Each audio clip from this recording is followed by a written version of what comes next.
Merhaba arkadaşlar, ben Rabia. Burası ekran kıymeti, Kahırşehir diyoruz.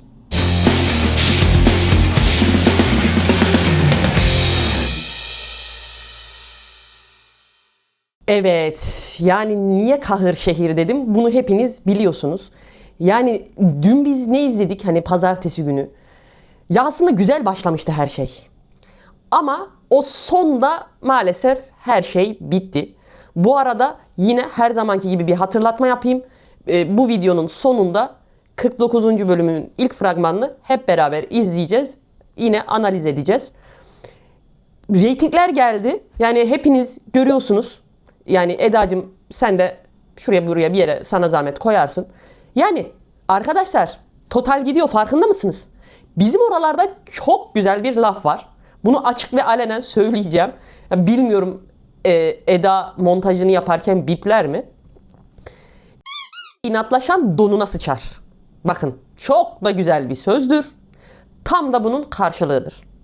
Siz seyirciyle inatlaşacaksanız bu reytinglere maruz kalırsınız. Yani inatlaşmaya devam ederseniz. Boran hikayesinde devam ederseniz daha da düşüşü görürsünüz. Yani biz bunu defalarca söylüyoruz. Kaç bölümdür söylüyoruz. Artık şu hikayeyi bitirin. Diziye zarar veriyor. Bakın biz izleriz yine. Ya biz Cihan ve Ali için izliyoruz ki bu bölüm o çiftin de altına dinamik yerleştirdiniz bölümün sonunda. Geleceğim oraya. Ama yani artık yeter. Ya belli ki totalde sıkılmış. Yani 3 puana yakın düşüş var. Siz 13'ü nerede gördünüz? 15'ten aşağı düşmezdiniz totalde. AB zaten gitti. Yine 10. ABC bir ortada. Nasıl gidenleri geri toplayacaksınız? Vallahi bilmiyorum. Siz bilirsiniz arkadaşlar. Giden geri gelmez. Çok zor. Çok zor. Yani ya Mehter takımı gibiyiz. Tam böyle toparladı diyoruz. Okey, güzel oluyor diyoruz. Abi bölüm sonu hadi. Yani dün bölüm izlerken dedim Allah Allah dedim ya, bu sefer kıçımızda bir şey patlamadı. Yani bölüm iyi gidiyor. Yani saçmalıklara rağmen güzeldi her şey. Böyle ta ki şeye kadar, bu son yarım saate kadar, hani Alya'nın o nezarethane sahnesine kadar. Dedim güzel gidiyor ya. Hani oyunculuklar zaten harika, ona söylenecek bir şey yok. Ama mahkeme sahnesi şaka gibi ya. Gerçekten şaka gibi.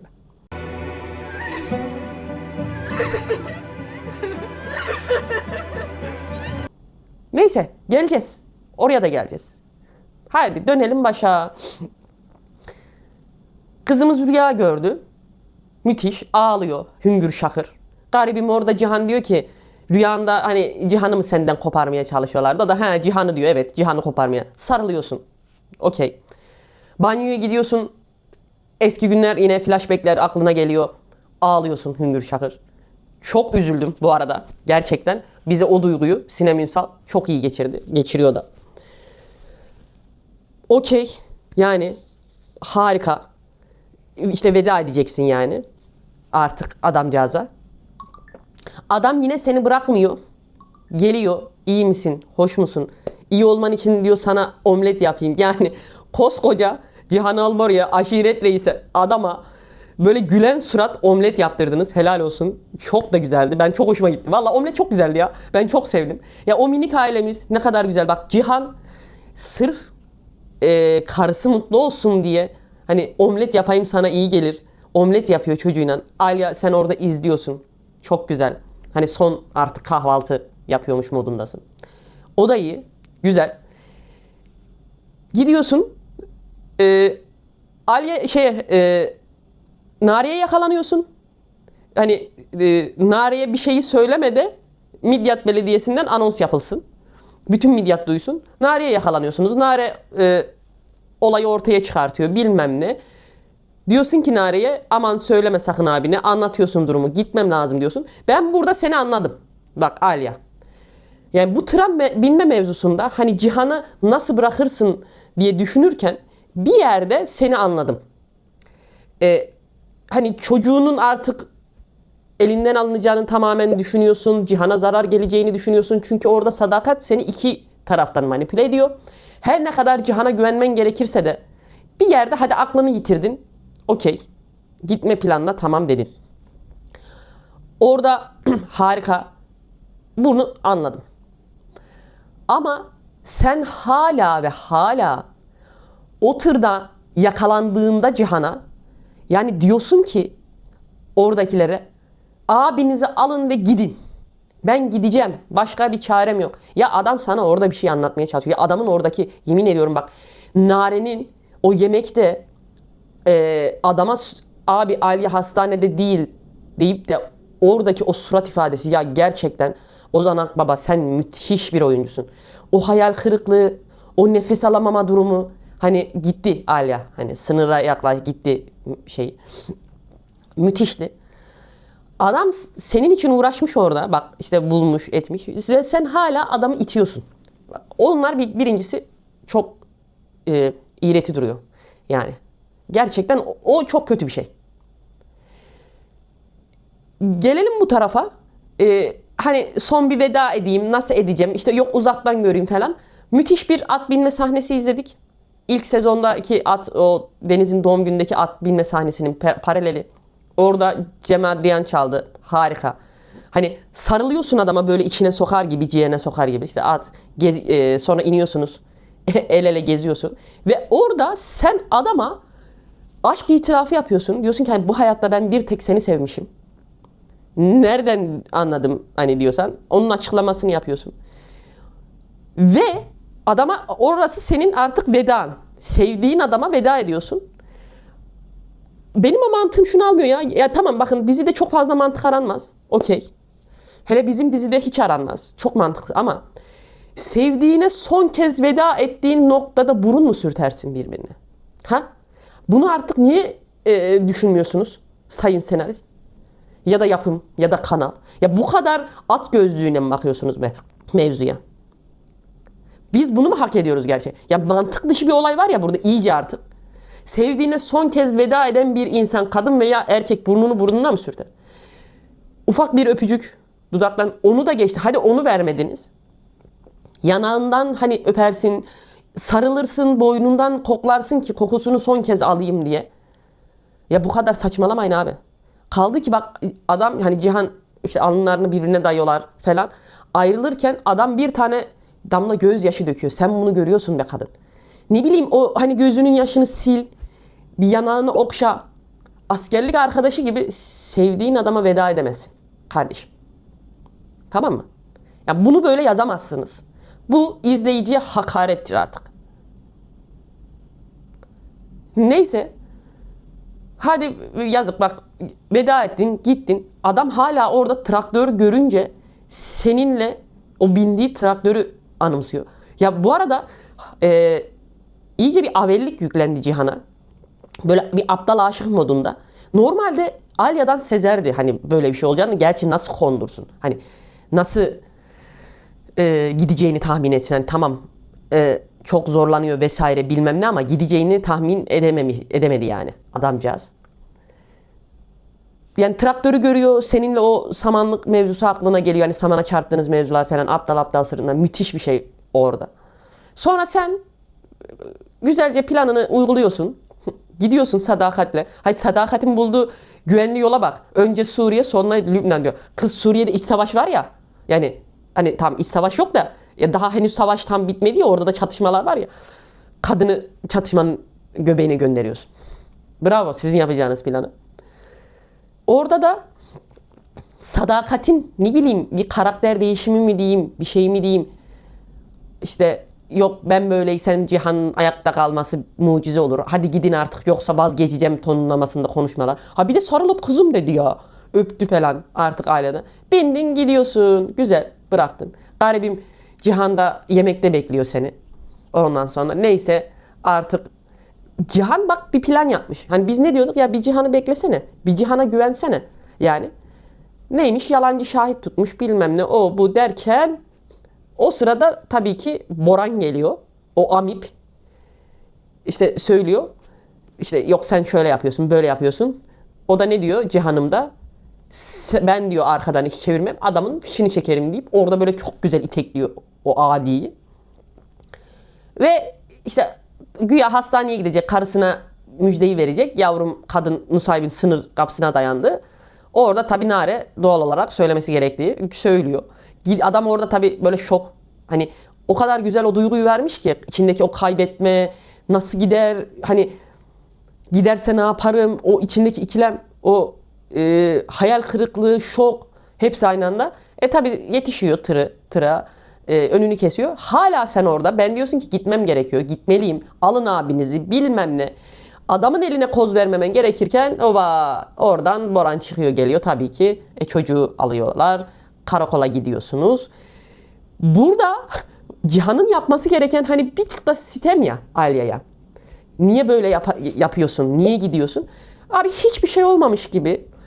Tamam çok seviyorsun da bak hem annene hem Alya'ya gereken sitemi yapmadığın için, gereken konuşmayı yapmadığın için 2 bölümde bir annen senin arkandan iş çeviriyor, karın senin arkandan iş çeviriyor.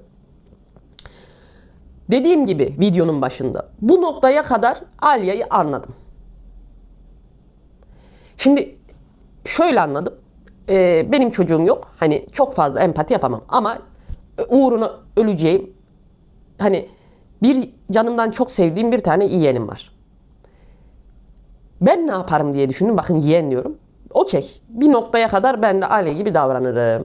Ama adam sana orada bak planını anlatmış. Bilmem ne yapmış. Senin için çözüm bulmuş. Sen hala nezarethanede diyorsun ki adama bana niye söylemedin? Tam adam sana anlatıyor. Hani diyor ki net değildi sonucu. Yani bilmiyorduk. İşte belki sen izin vermezdin. Bak adam bunu bile düşünüyor yani. Senin için bir şey yapıyor ama yaptığı şeye sen izin vermeyebilirsin diye. Ondan sonra ama beklemen lazımdı. Ben sana bekle dedim diyor. O da diyor ki hala sen bana bunu söyleseydin belki gitmezdim. Bak bunu söylediği an benim Alya ile empatim bitti. Belki gitmezdim ne lan? Ne demek belki? Ya bir kere Alya'da hiçbir pişmanlık görmüyoruz bu konuda. Ya da yani pişmanlıktan da kastım şu. Ya şunu dese, bak sadece şunu dese. Okey, her şeyi anladım. Cihan, sen bana bunu söylemedin. Ben de çıkar yol bulamadım. Ne yapacağımı bilemedim. Aklımı yitirdim. Annen beni hem seninle hem oğlumla üzerinden manipüle etti. O yüzden gitme kararı aldım. Çok özür dilerim. Belki sana göre yanlıştı ama bana göre doğruydu. Özür dilerim. Ben böyle bir karar aldım. Deseydi okey. Ama sen hiç hala bunları söylemeyip adama suçlar gibi konuşuyorsun. Hala diyorsun ki bunu söyleseydin dahi belki gidebilirdim. Ya bilmiyorum diyorsun. Bunları diyorsun ve adam da hala orada seni çok özledim. İşte yemeğini ye. Seni düşünüyorum.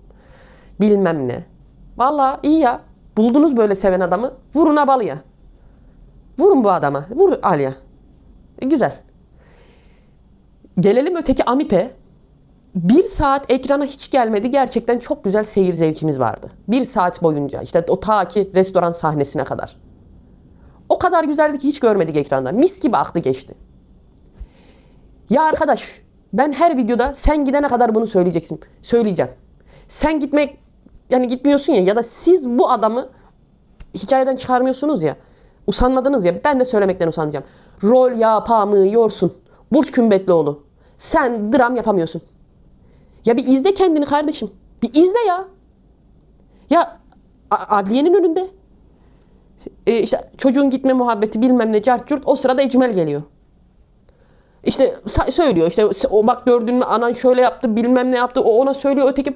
Dönmüşsün adamın suratına. Böyle bakıyorsun. Ya bir ifadenle yorulmadın mı bak. Orada Ecmel sana laf sayıyor, dönüyor anana laf saydırıyor, dönüyor Cihan'a bir şey söylüyor. O oradan Kaya Ecmel'e söylüyor. Sadakat zaten ağzına geleni söylüyor. Cihan bir şey yapıyor. Abi hani bir orada rabarba var, bir şey var yani. Sen böyle bakıyorsun. Ya yazılmıyorsa bile senaryoda sen orada o surat ifadeni değiştir. Biz diyelim ki yani ver o ulan bak Ozan Akbaba bak Cihan nasıl Nare abi Alya hastanede değil şu an işte tırla gidiyor dediğinde hem şoku hem o giderse ben ne yaparım dediği hiç konuşmadan ki surat ifadesini, o acıyı biz o adamın suratına, ya senden de şunu alalım be adam. Ulan acaba bu Ecmel'i dinleyip Ecmel'in yanına mı gidecek? Yoksa anasından kalıp anasına mı sitem? Öyle bir ifade alalım senden. Yok. Böyle böm böm bakıyorsun. Yok yani, oyunculuğun yok senin babacığım. Yok. Bak hala söylüyorum. İlk sezon bu dizinin en kötü karakteri Demir'di. Biz onun oyunculuğuna hiçbir laf etmedik. Hiçbir şey söylemedik. Karakterine laf ettik. Hakeza zaten Sadakat Gonca Cilesun. Yani Demir karakteri de Ferit Kaya. Kadın oyunculuğuyla devleşiyor resmen. Biz burada sadece Sadakat'e laf saydırdık. Hala da saydırıyoruz. Sado, senin yatacak yerin yok. Bir bölümde kendini aklayamazsın.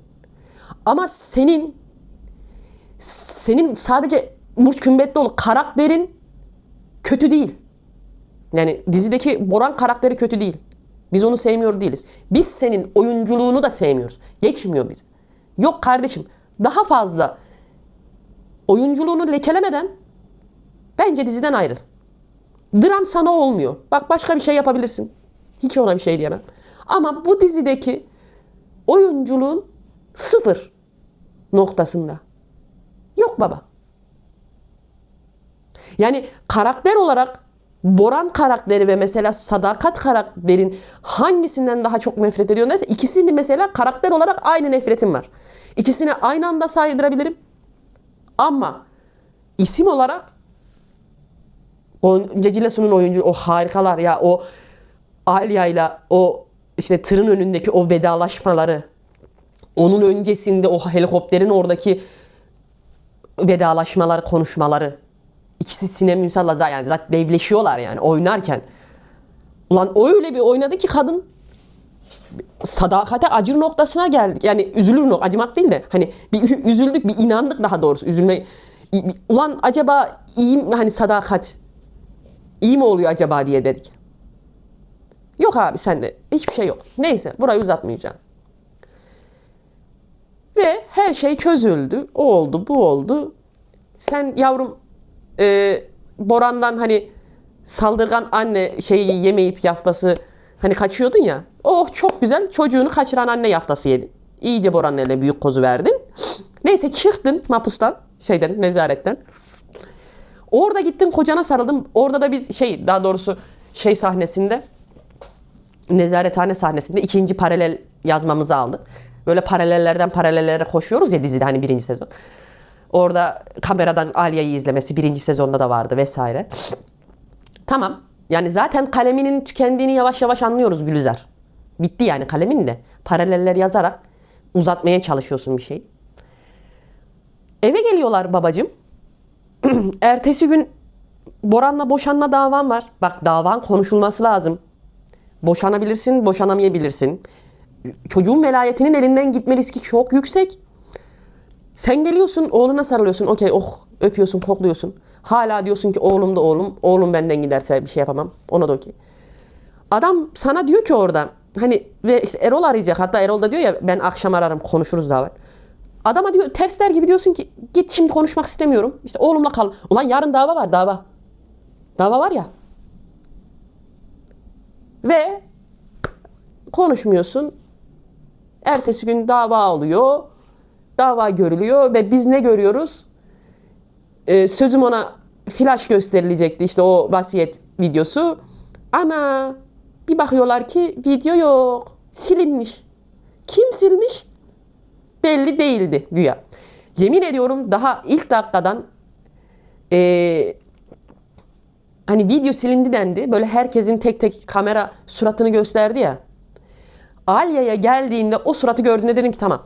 Geçmiş olsun, Alya sildi. Fragmanı izlemeden. Siz bu konuda ne düşündünüz? Lütfen aşağı yoruma yazın. Gıybette buluşalım. Bravo. Boşanmak istediğin adama lan boşanamadın. Sırf velayet bilmem ne. Aklındaki neydi onu bilmiyorum. Senarist ne yazmaya çalışıyor onu hiç bilmiyorum. Nerede bizim Anka Alya? Ha? Yandı bitti kül mü oldu? Birinci sezon Anka Alya'sı nerede? İkinci sezon Mıy Mıy Alya'sı nerede? Ya biz bu kadını birinci sezon tek başına olmasına rağmen, bakın daha o zaman Cihan henüz bu kadar destek çıkmıyordu, ilk başlarda söylüyorum. Cihan'a karşı bile geliyordu. Sadakate ayrı duruyordu. Nerede o hala? Şimdi yanında desteği var. Destekleyeni var. Sırtını dayadığı dağ gibi adam var. Sizin için ölürüm diyen bir destekçisi var. Yine oğlunu kaybetme noktasında ama buna rağmen mıy mıy. Mıy mıy mıy. Biz buna sinirleniyoruz kardeşim. Sen o videoyu nasıl silersin ya? Nasıl yaparsın? Sen ne istiyorsun? Senin derdin ne kadın? Ya bana deselerdi ki Alya'ya bir gün bu kadar yükleneceksin bu karaktere. Ya yürüyün gidin Allah aşkına derdim. Bak biz Cihan'a da yüklendik. O ilk Bora'nın uyandığı hani bir an uzak durmaya çalıştı. Ama burada Alya ya sen niye hep bu adama arkasından bunu yapıyorsun? Bilmiyorum. Yani siz ne düşünüyorsunuz bu konuda? Lütfen aşağı yorumlara, gıybetlerde buluşalım. Yazın. Dertleşelim. Vallahi bir dizi izledik. Dert sahibi olduk ya. Yani bilmiyorum. Herhalde bu kadar sistemi en son herhalde Vuslat'tan sonraki bölümü yapmıştım. Bu ondan da beter. Bu ihanetin ihaneti. Sürekli ihanet adama. Yani fragmanda izledik işte. Hadi. Gelin hep beraber bir de o kadar bekledik ki fragmanı dün akşam ne gelecek diye. Gelince sinirlerimiz 2 kat tavan yaptı. Hep beraber şimdi fragmanı izleyelim. Evet, bakalım fragmanda verilen saçmalıklara, yani bizi deli eden sahnelere tek tek konuşalım. Orhan, sen sildin değil mi o videoyu? Ben silmedim de gayet mutlu oldum. Sen mi? Bak adam o kadar karısından şüphe etmiyor ki, yani silmeyeceğim. Bak Boran'a diyor sen mi sildin, anasına diyor sen mi sildin, ona diyor sen mi sildin. Yok. Ben de. Benim ne bir şeyden haberim var ne de alakam. Senin alakan yok, bunun yok, bunun yok. Oğlum kim yaptı o zaman böyle bir şerefsizliği? Boran o videoyu senin sildiğini öğrenince... Bak. Orada dönüp göğe bak, surata bak. Bak. Adamdaki şeye bak, yani çıldırıyor. Kimse yapmaz, kim yapar? O kadar olayın mevzusunda değil. Ne olacak? Anlamayacak mı sanıyorsun? Anlayacak. Anlayınca da senin kalbine sızabildiğini düşünecek. Aynen öyle. Şimdi de gör bakayım hadi. Diyecek ki psikopat çünkü amip ya. Benden boşanmak istemiyor. Hala beni seviyor. Hayır bir de o mahkemede hala ben karımı seviyorum dedi ya. Midem ağzımda yani. Gerçekten ya. Sen hala bunun nasıl midesiz bir adamsın ya. Zaten boşanmak istemiyordu. Bu onu iyice cesaretlendirecek, iyice umutlandıracak. O videoyu Heh? Aynen Cihan, kesinlikle. Niye sildin? Bırak kolumu bak. Boran! Bak işte. Buna şey yapıyorsun. Adam seni tartaklarda, senden umutta bekler. Cihan'ın dediği gibi abi. Sen bu videoyu silerek güya sözüm ona oğlunun velayetini yani ne amaçladın ya? Biri bana bunu söylesin arkadaşlar. Lütfen sizin aklınıza başka bir şey geliyor mu yani? Başka bir plan. Yani senin bir planın mı var? Varsa bu planı kiminle ya? Ya lütfen senin bir planın olmuş olsun. Ya senarist bunu yapın. Yoksa Alya senin nasıl bir mantık ya? O videoyu silerek onu o şunu yapma cesaretini veriyorsun işte. Seni böyle kolundan hani videoyu niye sildin? Hala beni mi seviyorsun? Benden mi beraber mi olma? Yarın bir gün bu adam sana kalkıp bir şey demeyecek mi? Bunu diyecek o zaman. Sen bunu da yazacaksın buna. Çocuğumuz için hadi bir yemeğe gidelim. Aramı da ben orada düzeltirim düşüncesiyle sana bu teklifle gelmeyecek mi bu? Yarın bir gün. Sana karşı daha da yanaşmaya başlayacak. Benim de sinirimi bozan bu. Lütfen daha fazla üstüme gelme. Çok çaresizdim diyorum. Çok yaralandıkça. Çok çaresizim mi diyorsun? Ya neyin çaresizliği ya? Sen hayatında çaresiz ya sen 1. sezon daha çaresizdin. Ya şu an yanında bak. Ulan Sadakat bile yanında bak. Sadakat geldi karakoldan. Çocuğu aldı. Boran'a dahi göstermedi, vermedi. Boran herkesten gizli çiftlik evine yolladı. Ha tamam, belki bunları Cihan'a yaranmak için, o suçunu bastırmak için, ama bunları da yaptı. Sen ne çaresizliğinden bahsediyorsun ya? Senin Cihan yanında, aileden Kaya, Şahin, Nare hepsi yanında. Sadakat dahi yanında. Şu an için öyle gözüküyor yani. Ben öyle varsayıyorum. Ne çaresizliği ya? Çaresiz kaldım, anlamıyorum. Ne yapacağım mesela? Şimdi ne planın? Abi çok merak ediyorum. Planın ne? Sildin, bu boşanma davasını uzatacaksın. İkinci davaya ne olacak? Ne sunacaksın? Bundan da mı aklanırım? Hani çocuk kaçırma olayından aklanır mı? Anlamadım. Yani ne yazdıysa çok salakça, saçma bir şey yazmışsınız. Gülizar. Biraz geri alacağım. Çaresizdim diyorum. Çok yaralandık diyor. İkimiz de çok yaralandık. Ama ben oğlum da yaralansın istemiyorum. Oğlun niye yaralansın ya? Ne ara yaralandınız? Nasıl yaralanmış olabilirsiniz? Ulan daha mahkeme günü bu. Mahkemenin bir gün öncesi nezarethanede adamla birbirinize karşı, adam seni özledim diyor. Ben de seni özledim diyorsun. Çıkıyorsun, adama sarılıyorsun. Onun daha 2 gün öncesine kadar adama sarılıp yani sarılmadı da neyse, at bindiniz, adama aşk itirafı yaptın. Ne ara yaralandın ya? Bana bunu bir söyle. Sen ne ara yaralandınız ya? Kendini bu kadar Cihan'dan uzak. Adamı bir de yolun ortasında dımdızlak bıraktı gitti bak. Biz biraz birbirimizi Allah'ın tanıyalım bir süre.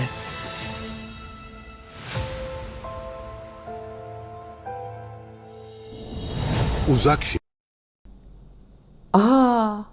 Birbirimizi alan tanıyalım. Hadi ya. Ne yapıyorsunuz siz arkadaşlar? Ne yazıyorsunuz ya? Oğlum biz bu diziyi Cihan'la aile için izlemiyoruz mu? Böyle mi olması lazımdı? Bu mu yani? Bu saçmalık. Ne alan tanımasından bahsediyorsun sen Alya? Neyi yani? Birbirimize yıprattık, alan tanıyalım. İyi. Ulan Cihan, sen de bunun üstüne çekip gitmezsen adam değilsin. Ay vallahi sinirlendim ya. Adamı bir de yolun ortasında dımdızlak bırakıyor gidiyor. Geliyor bilmem ne. Ulan o amip sana neler yapar bu gazla? Bu düşünceyle. Adam sana sürekli demiyor mu? Bir dur, bir bekle, sabret, halledeceğiz. Ya bu adam canını verir, sizi ayırmaz. Ya gerekirse bak, bu adam seninle oğlunu kendi elleriyle gönderir. Kimsenin bulamayacağı bir yere. Ki hatırlayın, helikopterden sonra geldiğinde konakta demedi mi? Bir daha ailemi benden ayırmaya çalışırsanız ikisini de götürürüm, ömrünüz boyunca göremezsiniz diye. Ama öyle bir noktada değilsin. O kadar da çaresiz değilsiniz. Gerekirse yapar ama. Bunu da dedi. Ama yok. Ay. Ya orada bak işte bunu anlayamam. Burada empati kuramam. Çaresiziz. Birbirimizi yıprattık ki ne ara yıprandıysan. Onu da bilmiyorum. Birbirimizi alan tanıyalım. İyi olur, tamam, tanıyın. Güzel. Bakalım. Yani senarist ne yapmaya çalışıyorsun bilmiyorum. Reytingler zaten ortada bu bölüm. İkinci fragmana toparlayacak bir şey vermezsen geçmiş olsun.